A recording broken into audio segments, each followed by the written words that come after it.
when my husband brought him off the trailer, he was stumbling, falling. He had just lack of control with his hind legs and his front legs. This is no ordinary camera.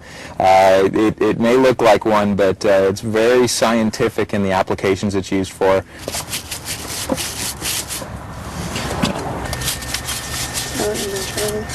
What you're seeing is an infrared shot of the hoof, and what we're measuring is the heat signature of this horse as they track. So the idea is to have a good even heat signature across the bottom there, and but with these images combined with all the other images we took of the horse, it will help the veterinarian identify their tracking, so if they're pulling weight off of one foot versus another.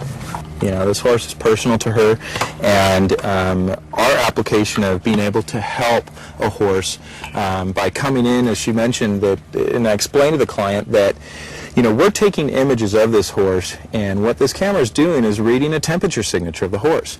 And so by seeing this signature, you can map out the heat areas, which end up being usually the problems. Okay, the horse can't talk, the horse could be hurting, you're here to help. Yeah, I've often used the terminology of, thank God, Mr. Ed was about the only one that I knew could talk and tell you, and in this case they can't. So they mask their pain. And it's been ingrained into them for thousands of years because they're always afraid of that cougar coming to get them. And so what they can't hide from is a thermal camera. The thermal camera is measuring their heat, so where their injury is, it's going to show up as a hot spot, or it can be a cold spot too. And this is pretty revolutionary technology, and it's not that expensive, right?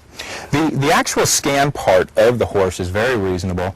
Our fee structure, we start at $125 for a scan on a horse, and we have interpretations, veterinarians who specialize in this service that read our images and come back with recommendations so that the horse owners and veterinarian can work with them and know where to focus attention. How satisfied are you knowing that she's extremely worried that this technology can really help this horse in a matter of days, basically?